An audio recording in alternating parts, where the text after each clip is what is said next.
Oh yeah!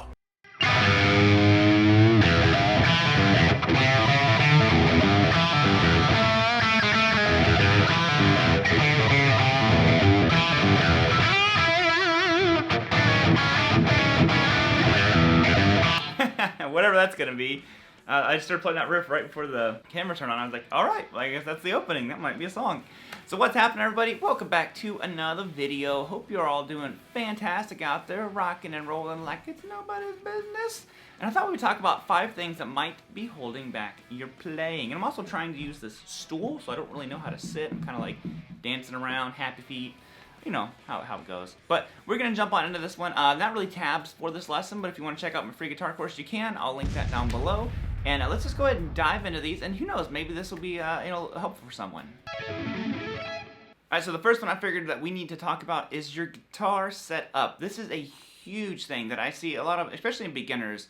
This happens because, you know, it's just a matter of you haven't had enough experience playing the instrument to really know what the difference between a really nicely set up guitar and then a guitar that is horribly set up, that is, you know, high action, or there's, you know, the neck's bowed and basically everything sounds out of tune. And this is just a huge deterrent, I find, for a lot of guitar players.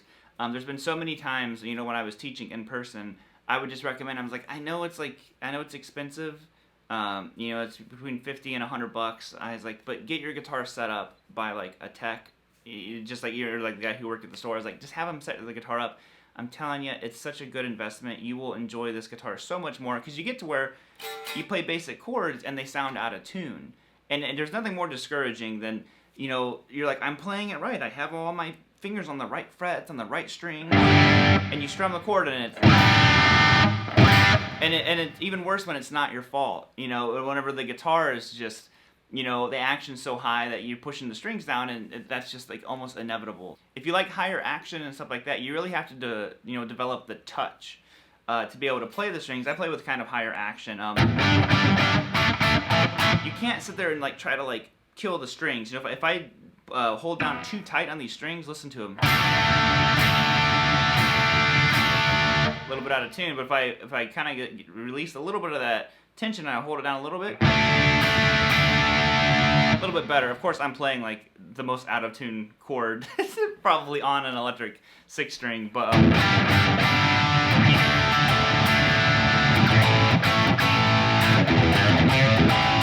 so that's a huge one. I'm telling you, just have your guitar set up. Make sure the intonation's good. Make sure that, you know, your neck isn't back bowed too much, or, you know, front bowed, or just too straight. You don't really want a straight neck either. There's a lot of things. Like I said, you know, take it to a tech, and they are going to be able to set that up for you, and you will be surprised. It can make a very inexpensive guitar play like an expensive one, just by having a really good setup by someone who knows what they're doing. Now the next one is, do you have a practice routine? A lot of people seem to think that they don't need one of these, and by all means, you know, do your own thing. It's your thing. Do what you want to do. But at the end of the day, I think it is very crucial. Just because I use the words practice routine doesn't mean that you need to sit there and be going like this. You know, some crazy chromatic thing and any of that. That's not what I mean at all. It just means have a little bit of direction to your playing time. If you have limited time, you need to make the most of it. And you know, there's nothing wrong with having a, you know, actual end goal versus, you know, a lot of people fall into, myself included in this, you know, I'm not excluding myself from any of these, fall into this routine of like, I got 30 minutes to play guitar and I end up doing this.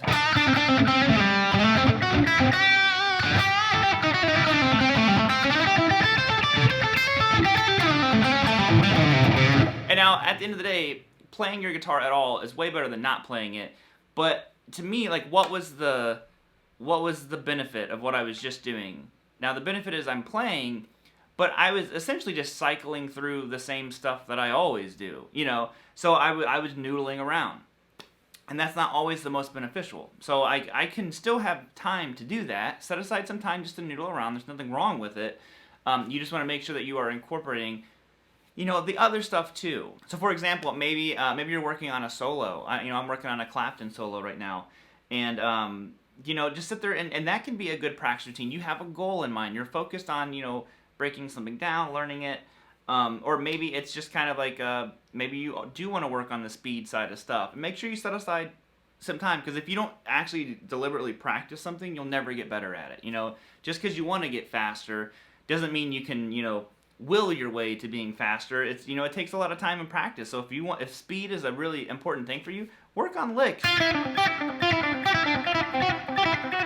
that use a lot of speed. Set aside time for that. It almost sounds like Rush. How's it? but it's like a minor version of it. But like I said, work on that stuff. I mean, like I said, if speed is your goal, you'll never get the speed if you don't practice it. Same with bending. Make sure that you're bending. Bending's good. Maybe you're working on your phrasing. Try to like sit there and be like, okay, if I have my pentatonic skill, how can I get through this with phrasing, maybe.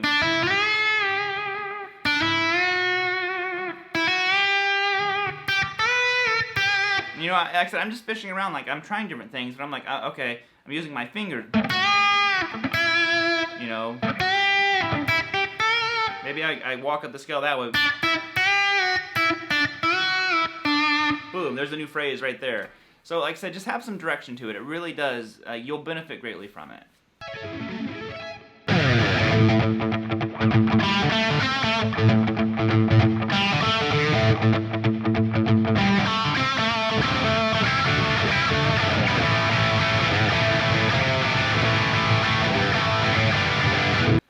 Next, hola! Now this is a huge one, especially I feel with someone who is starting out on guitar. This can really be something that makes or breaks guitar for you, to be honest. And it is, make sure you're learning what it is that you want to learn.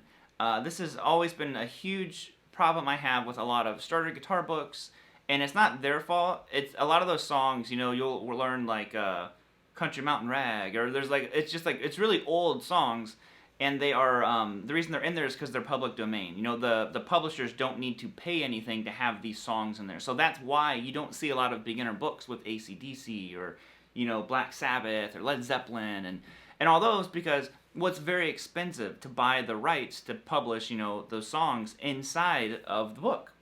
Now, the downside of that is, like, if you're like me, maybe if you grew up, in more of a traditional country setting, which I did, but even growing up in that kind of country bluegrass side, I still didn't want to learn any of those songs. I wanted to play rock.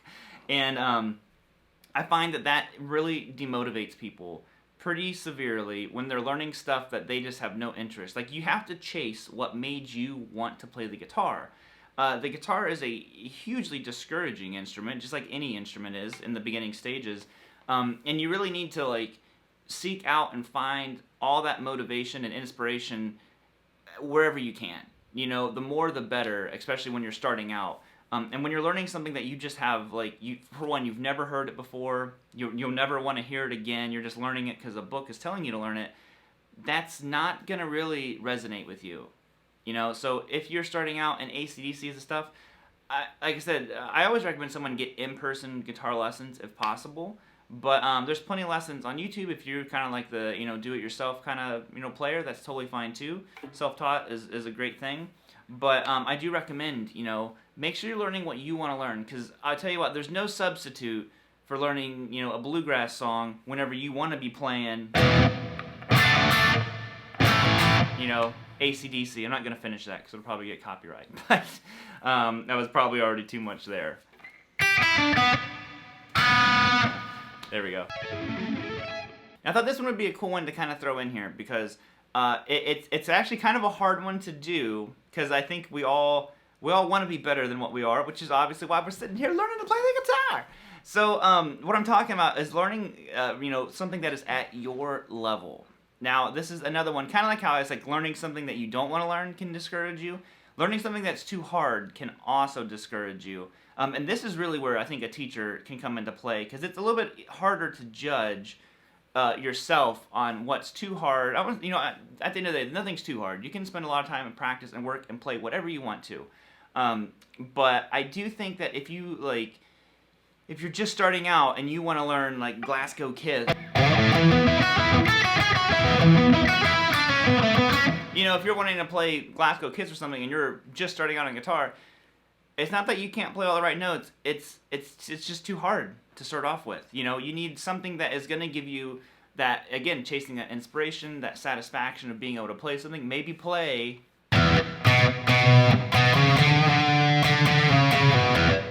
you know, as I played it wrong.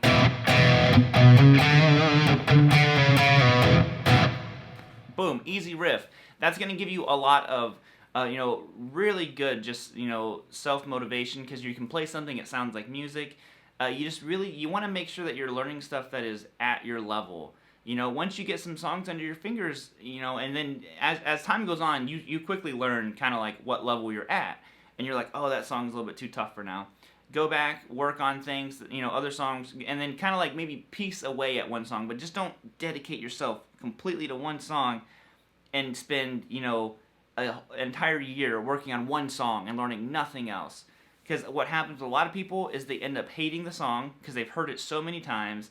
You get really discouraged because, you know, especially when you're learning stuff from, like, you know, the guitar gods like Petrucci and those guys. It can be really, really unmotivating unless you are already at a level to where you understand the techniques, the economy picking, the way they're doing their vibrato, the slides, the scales, and all that. That really comes into play with that stuff. So I just recommend, like I said, if possible, a teacher can help you with that, but make sure you're learning things that are relative to where you are on your guitar journey.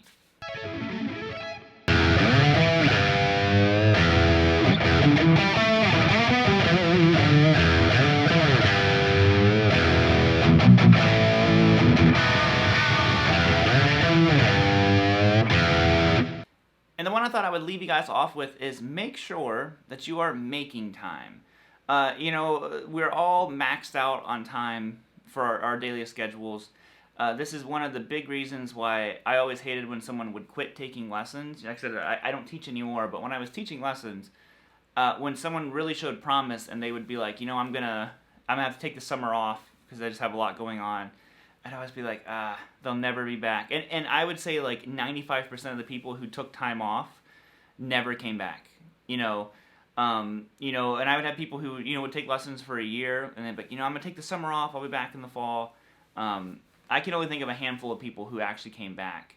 And then I'd run into them years later, and they'd be like, you know, I never got back into playing. And I was like, I understand, man. You know, life is crazy. Life happens, and all that. It's hard if you can get it to the point where you've chiseled out that little bit of space and time for yourself and guitar, you have to really like hold on to it tight. Because I'll tell you what, the second you take a month off, that hour a day that you had is quickly filled up with, oh, I'm going to watch this TV show, I'm going to read this book, I'm going to do this. And there's nothing wrong with doing that stuff, but, you know, when you have so many things pulling at your time, and everybody's time is precious, and everybody's time is so stretched to the limit nowadays, if you found that time for, you know, you're practicing and playing music, don't let go of it, because as soon as you do, there's 1,000 other things who've just been waiting for that time to become available, and before you know it, 10 minutes goes here, 10 minutes, boom, that time's gone. You try to start playing guitar again, and you're like, oh, I don't have any time. And it's because all these little things now have taken the time, so now you need to, like, you know, really, you know, I'm gonna be honest, you know, be serious about it, and sit there and make time. You'll never find it, you gotta make it. So that's the last one, and, you know, I think that really is a hindrance sometimes, because time is such a valuable aspect, and it's hard to find, you know, and like I said, and you can't, you gotta make time for practicing. That's really the only way to get better. So other than that, guys, I'm gonna bounce on out of here. I hope you're all having a fantastic day. I'll see you back on Wednesday with another video. So peace out, keep on rocking, get the free guitar course, and I'll see you out of here. Bye, guys. Whoop.